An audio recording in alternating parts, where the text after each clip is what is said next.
Essa aqui vai ser a introdução padrão dessa série de vídeos que tá pra acontecer aqui no Varanda. E isso, obviamente, vai ser uma explicaçãozinha aqui dos critérios e de como vai funcionar a brincadeira aqui, tá? Um filme por país na Copa do Mundo. Eu fiz uma listinha com um filme por país que tá na Copa de 2026. Eu tô assistindo eles agora e conforme eu for assistindo, vai acontecer esses vídeos aqui no canal em que eu vou falar por grupo sobre os filmes individualmente e fazer uma brincadeirinha ali de classificação, qual foi o melhor por grupo e tal, até pra gente dar uma olhadinha de quão diferente isso pode ser do futebol, né? Então, vamos lá, como deve funcionar. Um vídeo para cada grupo, do A ao L, então 12 vídeos. Pretendo que eles saiam toda terça e quinta. Primeiramente, eu comento cada um dos filmes, eu faço as minhas considerações e no final eu decido arbitrariamente aqui os classificados de cada grupo. Algumas coisinhas que valem destacar. Evidentemente, eu não estudei o cinema de cada um desses países. O cinema é muito diverso, é muito complexo.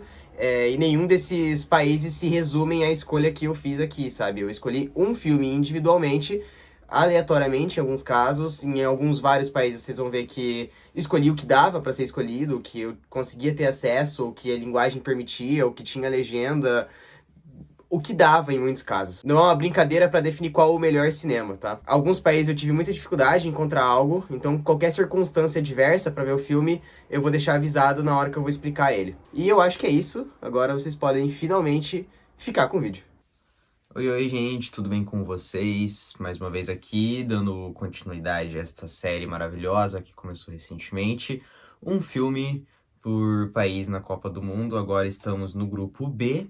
Para quem não assistiu ainda, o vídeo do grupo A já tá aqui no canal. Lançou esses dias atrás, não sei quando esse vídeo vai estar saindo, espero que logo. Mas lançou recentemente o grupo A, então a gente vem agora pro grupo B da Copa do Mundo. Vamos comentar aí os 4 filmes dos países do grupo B e marcar um pouquinho uma diferença que eu senti em relação ao grupo A e aí a gente vê o que tem de melhor, o que tem de pior ali. Antes de tudo, considere se inscrever aqui no canal.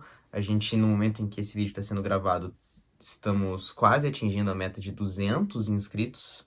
Não é 200 mil nem 200 milhões, que nem eu falei no outro vídeo, são 200 inscritos, então considere se inscrever para ajudar a gente aqui. É pouco, é perto, então ajuda a gente aí, não custa nada para você. Deixe seu like também, claro, é bom pra gente saber o que tem de bom, o que tem de ruim, e para a gente saber melhor ainda o comentário aqui. Comentário, campo aberto ao debate, a gente pode conversar, aceitar sugestões e, principalmente o que eu falei no outro vídeo, e o que eu falo também nesse início padrão dos vídeos aqui dessa série, eu não estudei esses cinemas, então foi uma escolha meio arbitrária, foi uma escolha meio aleatória sobre o filme que vai representar cada país. Então, se você é um conhecedor profundo dos cinemas que eu vou abordar nesse país aqui, e achar que eu tô cometendo uma injustiça, porra, melhor ainda, o teu comentário vai valer ainda mais, vai ser mais importante, vai ser mais agregativo, então considere todas essas interações, os links do canal, Instagram, Spotify, o que tiver linkado ao canal, e o que eu quiser linkar aqui durante o vídeo vai estar na descrição, e se não tiver, me cobra nos comentários, porque eu provavelmente esqueci, igual eu esqueci algumas descrições lá no grupo A. Enfim, vamos falar do grupo B. Grupo B, eu comecei o último vídeo no grupo A falando que ele me surpreendeu muito, que eu saí com algum sentimento positivo, bastante até por filmes que eu não me interessei tanto, como foi lá naquele outro vídeo, se vocês forem ver o da África do Sul, que eu não esperava tanto, ele até me entregou coisas legais, ou que em algum momento ele me entregava coisas legais e ele matou isso, enfim, várias dessas coisas. E aí, em compensação, o grupo B também não era um grupo que eu esperava muita coisa, ele é composto por alguns países bem periféricos no cinema, os 4, inclusive, eu até vou comentar, naturalmente vou comentar sobre cada um aqui, mas tem 2 que se destacaram, tem 2 que conseguiram entregar mais alguma coisa, e enquanto os outros 2, eles foram bem avulsos, bem nada, então a gente vai ver aqui algo bem mais discrepante, embora lá no primeiro vídeo a gente também tenha visto uma Coreia muito dominante, por exemplo. Enfim, o grupo B é composto por Canadá, Bósnia e Herzegovina, Catar e Suíça. E o primeiro filme selecionado aqui foi o canadense A Companhia de Estranhos. O filme retrata 8 mulheres em uma excursão de ônibus que ficam presas em uma casa isolada quando o ônibus quebra. Algo meio próximo de um semi-documentário ou semi-ficção, o filme coloca cada uma das mulheres, todas com exceção de uma idosas, a contarem histórias de suas próprias vidas e simplesmente viver essa vida.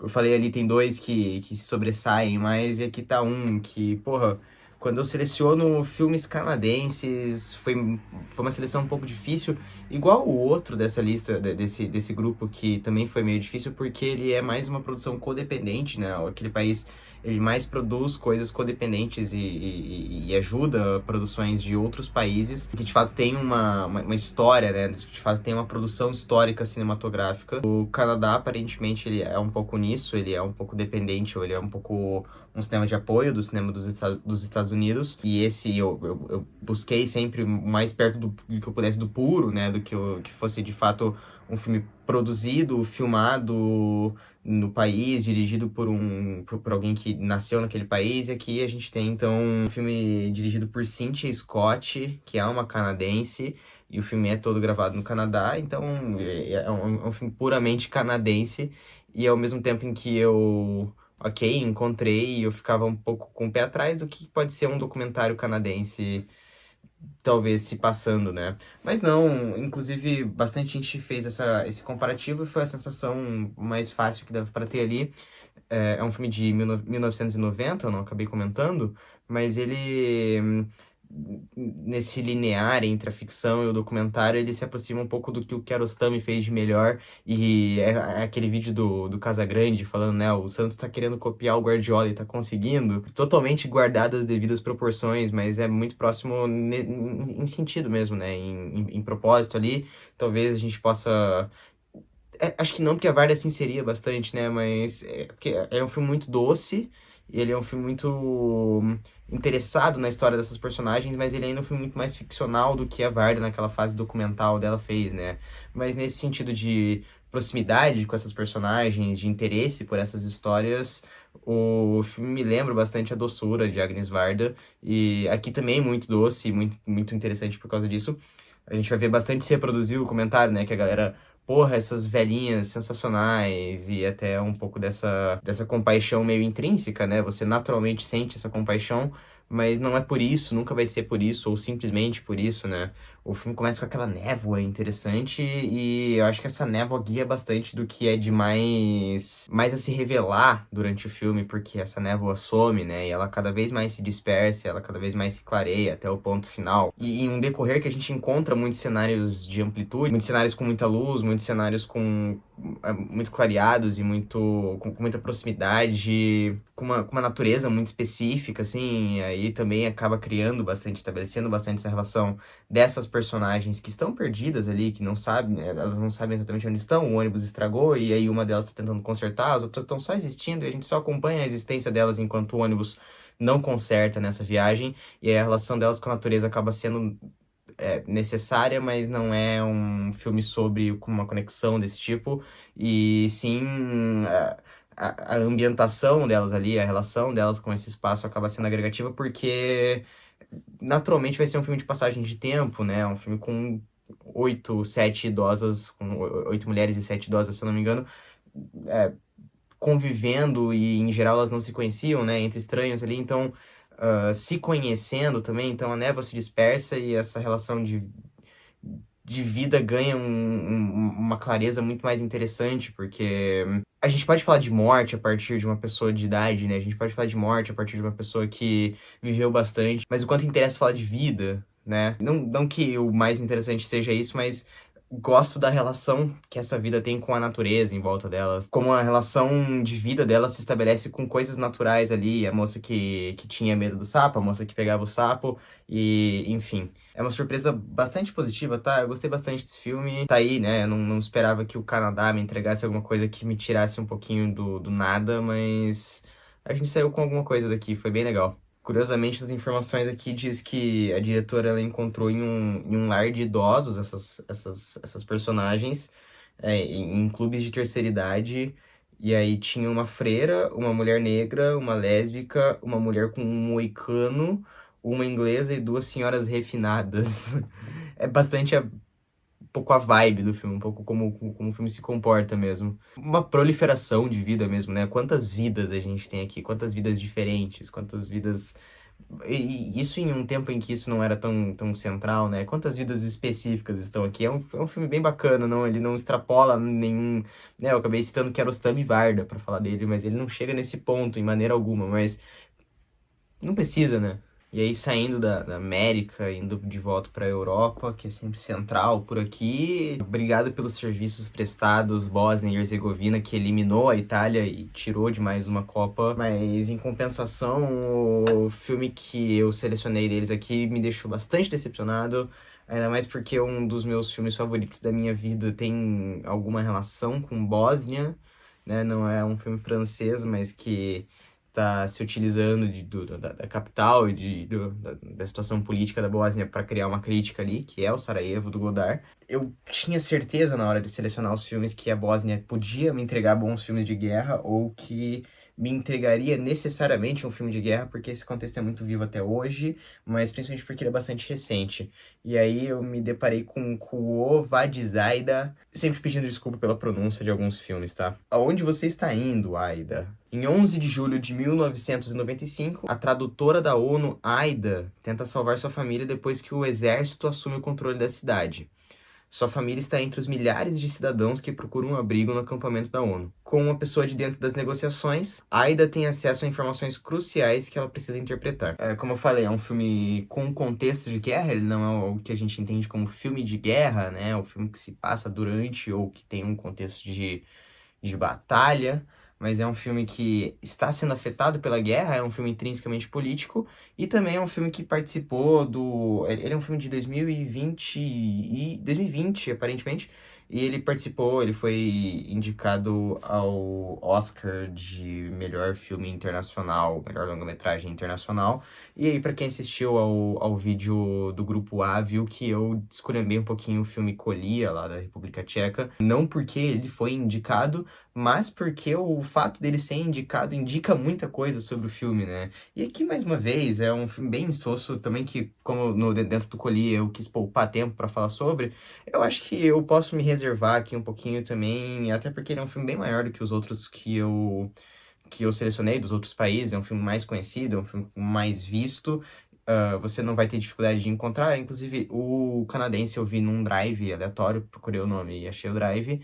Esse aqui eu vi naquele esqueminha Play e MDB lá, no que você coloca no site do MDB o Play na frente. É um pouco aquela encarnação daquele print sensacional lá do tempo, e aí chega, a vida é curta demais pra isso. Eu cheguei até o final, mas deu um tempo ali que eu já não tava mais querendo olhar muito e eu tava meio revirando, assim, meio, porra, vai, faz alguma coisa, né? E aí, lá no Colia, eu até conseguia trazer um certo destaque sobre um pouco da relação dos personagens ali. Aqui, isso até me incomoda, né? Até incomoda como, na verdade, a centralização na figura dessa personagem acabou tirando bastante do resto. E como montagem, edição, todas as questões formais, elas não são muito interessadas em relacionar isso, em aproximar isso, né? Em aproximar o objetivo dela a ela, e aí acaba sendo bastante autoexplicativo algumas coisas, né? Essa personagem, ela tem esses acessos, mas ela também tem esses acessos negados pelo contexto que tá vivendo, e, meu Deus, ela precisa encontrar esses acessos, e, meu Deus, ela precisava ter esses acessos. Assim, gente, não vale a pena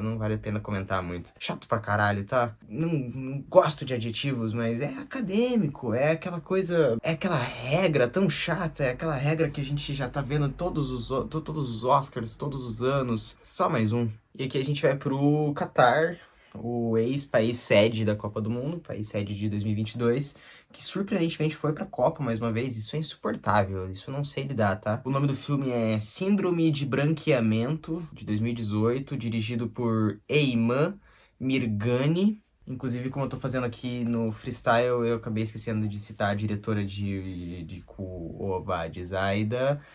O nome dela é Jasmila Sbanic. Sempre It, né, na Bósnia. Após uma tentativa frustrada de fazer um documentário sobre uma mulher sudanesa que clareia a pele, a cineasta Eyman Mirgani volta à câmera para descobrir sua própria relação com a cor de sua pele e como isso afetou sua vida como uma jovem afro-árabe vivendo no Oriente Médio. Porra, a gente tá aqui se deparando com um tema, né? se deparando com um tema muito massa, né? Muito diferente, muito específico também, muito incomum. É um filme de 20 minutinhos só, meio documental também. Pô, muito maneiro, né? E aqui, antes até de chegar nesses comentários, o Catar foi outro país que eu citei o Canadá, e o spoiler aqui, a Suíça também tem isso, mas ele é outro país de coprodução, né? Ele é outro país que ajuda na produção de filmes, mas que nunca, não tem um mercado cinematográfico muito bem estabelecido, né? E aí eu até comecei a ver um filme que tava lá catalogado como Katari, e inclusive tem um mano que tá fazendo no Instagram esse mesmo estilo, assim, de um filme por país, e ele citou o mesmo filme que eu ia citar. Ele citou o mesmo da Bósnia e citou o mesmo que eu iria citar no Catar, até que eu tava vendo esse filme do Catar e descobri que, na verdade, ele é da Jordânia. Inclusive, ele foi indicado como filme da Jordânia nos festivais, nas premiações que ele participou, e aí eu tive que ir atrás de um novo filme Catar e encontrei esse curta aqui. Eu acho que eu vi no Vimeo, e ele tava legendado em inglês somente. Enfim, eu tava dizendo que aqui a gente tem um tema, e é algo que até eu não comentei no filme anterior da Bósnia. Eu nem tô me utilizando tanto desse espaço aqui pra adentrar muito profundamente. Talvez eu até queira fazer isso em algum momento com filmes que valham mais a pena, ou com contextos que valham mais a pena. Vai ter um filme austríaco que vale a pena conversar mais, vai ter bons filmes que vale a pena a gente conversar mais sobre coisas específicas, mas o filme da Bósnia talvez era um interessante pra gente comentar sobre cinema político, mas adiantando, o próximo Varanda deve ser sobre esse tema, então a gente ainda vai, eu ainda vou me reservar pra falar, e vocês aguardem o próximo Varanda pra gente poder conversar sobre cinema político, e até o porquê, como esse filme Bósnio, ele tinha uma roupagem, ele tinha uma estruturação, ele tinha uma intenção, ele tinha um tema político, mas ele era um filme bastante apolítico, era um filme bastante despolitizante, inclusive. Nesse caso, mais por ser fraco do que por ser reaça, mas outros filmes que a gente muitas vezes vangloria bastante, sendo bastante reacionários, com uma roupagem política progressista. Enfim, blá blá blá, que a gente chega em um filme de tema, a gente chega em um filme que ele pode comunicar algo muito interessante, que a gente pode até, talvez, de certa forma, sentir alguma reflexão temática, alguma reflexão de vida, e aí para muita gente isso basta, para muita gente é isso que a gente deveria se sentir provocado, mas não, eu tô aqui com um documentário que me entediou ao máximo, porque eu, na verdade, estava olhando muito mais para uma reportagem jornalística, com um plano ou outro, para se dizer cinematográfico, do que com um filme. Eu não estou me deparando com um filme, tá? E isso foi cansativo, isso foi chato, isso que me tirou bastante desse filme e que tirou bastante do próprio filme, sabe? Então, beleza, eu podia olhar para uma nota de rodapé, eu podia olhar para uma reportagem jornalística que eu sentiria o mesmo efeito de reflexão do que esse filme, e eu não quero sentir reflexão, eu quero me sentir confrontado por um filme. Se o filme ele vai me sentir. O terceiro filme do grupo A foi o filme coreano, né? Acompanhem o filme, o vídeo anterior e vejam o filme que eu tô falando. Em especial, assistam ao filme que eu tô falando, que é coreano, que tá lá no vídeo, que eu justamente converso sobre ele ali naquele vídeo, falando o quão provocativo ele pode ser a partir das suas estruturas cinematográficas, e o quanto pouco provocativo isso aqui pode ser por cinema. E não por uma contestação, e não por uma reorganização dos fatos, e uma reorganização da minha relação com esse filme, da relação que esse filme se apresenta pra mim, da forma como ele se apresenta pra mim. Essa reorganização é muito importante pra mim. E é um filme que se mantém toda vez na mesma, que se mantém toda vez numa mesma posição, que ele não vai se colocar nisso, que ele não vai se lançar pra isso, que ele não vai se lançar pro confronto. Dentro de uma situação muito conflituosa, até muito pessoal da diretora, e muitas vezes coisas pessoais tendem a ser problemáticas, embora existem bons filmes, né? Né, o que é Praias de Agres, o que é Paixão de Godard, o que é o próprio The Fiery Thing, em alguma medida, que seja, né, no Herzog. Mas toda vez que um cineasta mais independente, um cineasta mais com uma menor bagagem ou com menos investimento, ele se joga para fazer estes filmes apaixonados por si mesmo, vira de um pedantismo, e aqui eu nem digo que o pedantismo é o grande problema, embora ele exista também, porque como eu poderia ser justo dizendo que é pedante um filme tão conflituoso em relação racial, estando eu nessa posição que estou, sabe? Mas se tu não me gera um conflito, cara, se tu não se gera um conflito, se a tua reflexão ela é feita só pra te produzir algum conforto ou algum desconforto que você já sente, ele não produziu ou não reproduziu nada de novo, sabe? E esse filme não produz ou não reproduz algo de novo, mesmo que o tema seja algo de novo. Por isso que a temática não basta, sabe? A maneira como ele se comporta não tem nada de novo. A maneira como ele vai te constranger ou a maneira como ele vai te mexer não produz algo de novo. Porque ele é uma reportagem, ele é uma grande reportagem. E tá aqui, o filme Katari foi ruim. Foi ruim, foi o pior filme que eu vi até agora. Dos dois grupos. Adiantando aqui também, né, alguns resultados.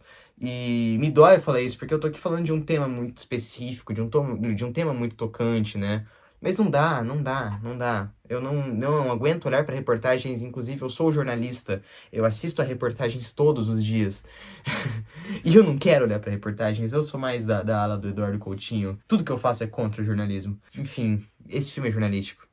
E eu não quero ver jornalismo. E aí, pra finalizar o grupo B, a gente vai pra Suíça e o filme escolhido da vez foi A Salamandra, de Alan Tanner. Pierre e Paul, jornalista e escritor, respectivamente, se unem para escrever um roteiro baseado na história real de uma jovem acusada pelo tio de tentar matá-lo. Ok, eu não tô muito interessado em fazer sinopses por aqui, mas é basicamente isso, são dois personagens e eu acabei de terminar um filme falando bastante sobre jornalismo, e aqui a gente tem um filme que um dos protagonistas é um jornalista e o outro, inclusive, é, de certa forma, um artista, né? Ele é um escritor, por mais que ele seja um escritor não tão literário, talvez não tão artístico, se a gente quiser fazer essa escala, ainda assim muito mais interessado pelo menos factual e pelo mais interessante do que um jornalista, né? E é muito doido, porque esse filme eu encontrei ele também em Drive procurando. Eu não sei se eu falei do Katari, falei, né? Foi no Vimeo. Também encontrei ele em Drive, foi bem fácil de encontrar, mas ele é um filme bem pouco referenciado, embora ele tenha muita referência. Grande característica, por algum motivo, desse grupo B foi que ele é um grupo de codependência, né? Ele é um grupo de coprodução, desculpa, e a Suíça é um grande mercado de coprodução francesa, foi muito difícil, não muito difícil, mas era muito mais fácil encontrar filmes franco-suíços, era muito mais fácil encontrar produções suíças apoiando produções francesas, então alguém que tivesse gravado na Suíça e fosse suíço foi menos fácil do que deveria para esses mercados centrais e globais, igual é a Suíça. Mas até no momento em que a gente encontra esse filme, ele é bastante influenciado, ou parece ser bastante influenciado pela onda da Nouvelle Vague que estava em declínio, que estava para acabar, porque é um filme de 71. Eu acho que se a gente vai olhar teoricamente, ela talvez já tenha até finalizado nesse momento. Eu acho que os últimos lançamentos estavam por aí, mas ele é um filme muito influenciado por isso e eu me boto a acreditar que o cinema suíço ele é muito influenciado pelo cinema francês, tradicionalmente nesse sentido aqui uma Nouvelle Vague, e até hoje essa coisa mais corporal e chata pra caralho também. Mas é um filme muito bom, que eu até...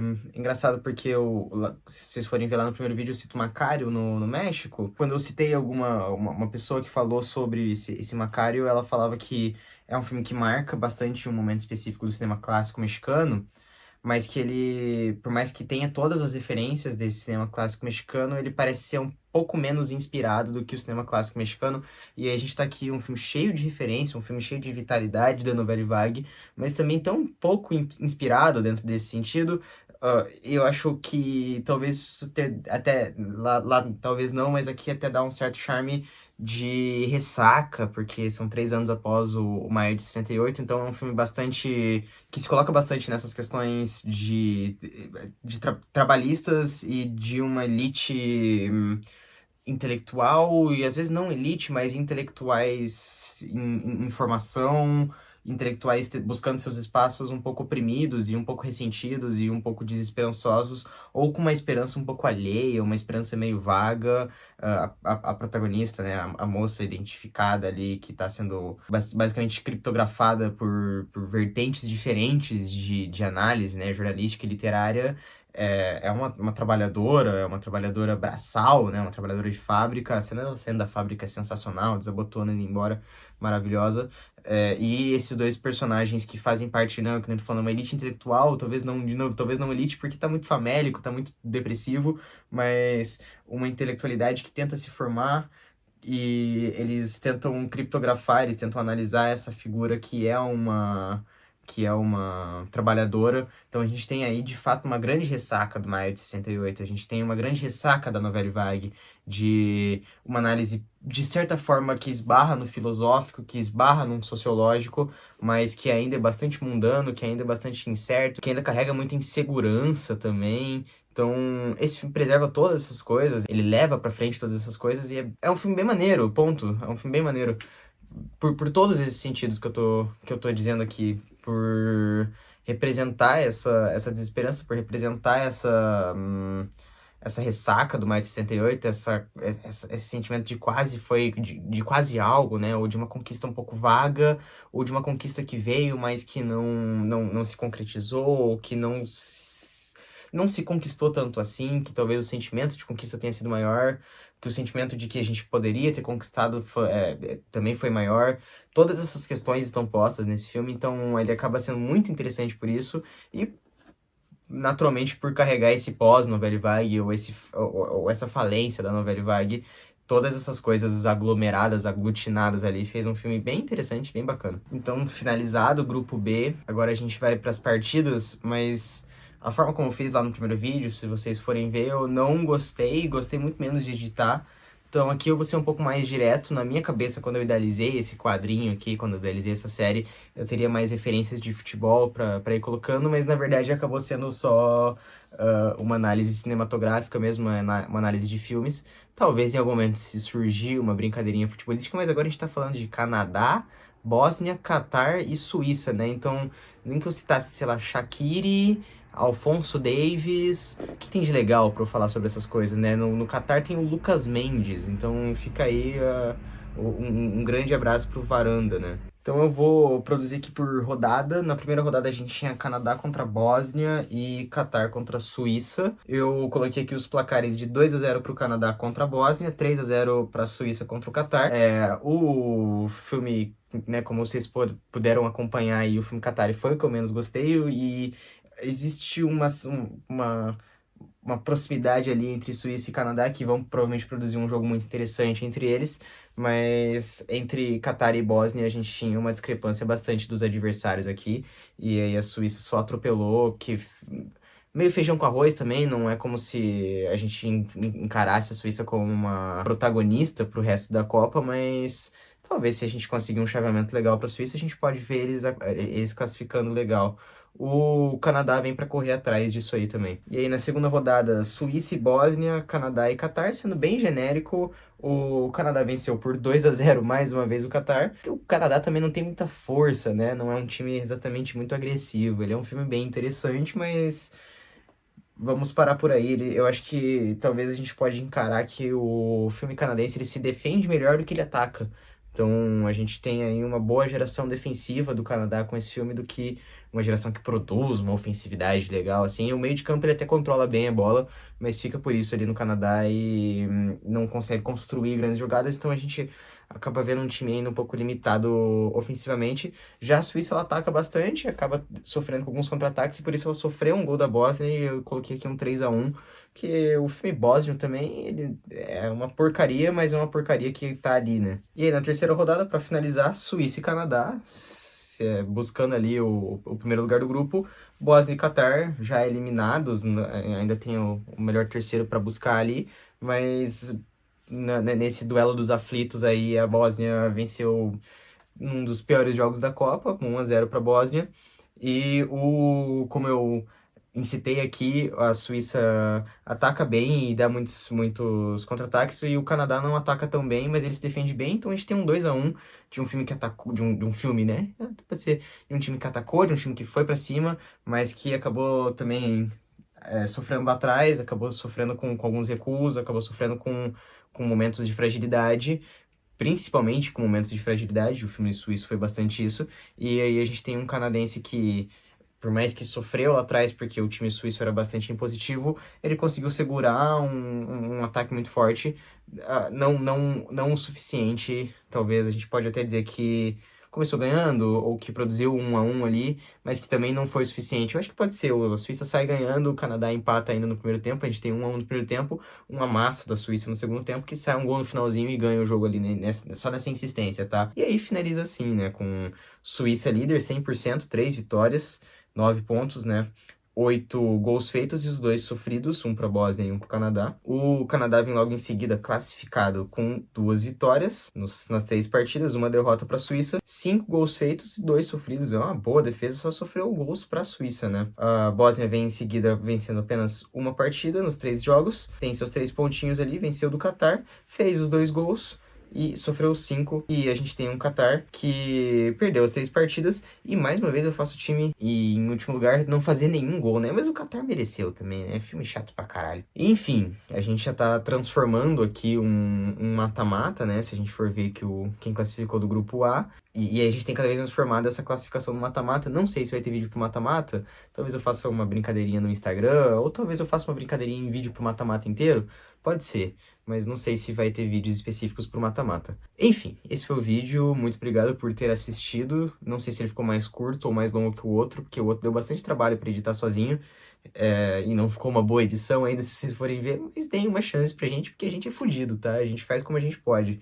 Inclusive, eu tenho que trabalhar daqui a pouco. Então, assim, se te compadece, se te toca o coração, se inscreva aqui no canal, que a gente tá quase chegando a 200 inscritos. Deixa seu like. Se você chegou até aqui, comenta, avisando que você chegou até aqui. Vai ser legal saber que vocês estão acompanhando. Comenta também como esse quadro pode ser feito, porque aqui a coisa muda andando, a gente vai ter que trocar a roda enquanto o carro anda, não pode parar. E aí, se for mais interessante ir por outra rota aqui no vídeo, a gente pode ir por outra rota aqui no vídeo, porque é isso, né? Se você curtiu as recomendações, se você tem outras recomendações desses países, fica aqui o espaço pra gente poder debater isso, que nem eu falei nos outros vídeos. Se você é um conhecedor do cinema Qatar e acha que eu tô cometendo uma grande injustiça com o cinema Qatar, porque, na verdade, ele é muito bom, pô, cara, me ilumina sobre isso, de verdade. Me ilumina sobre isso, porque eu vou achar bastante interessante, tá?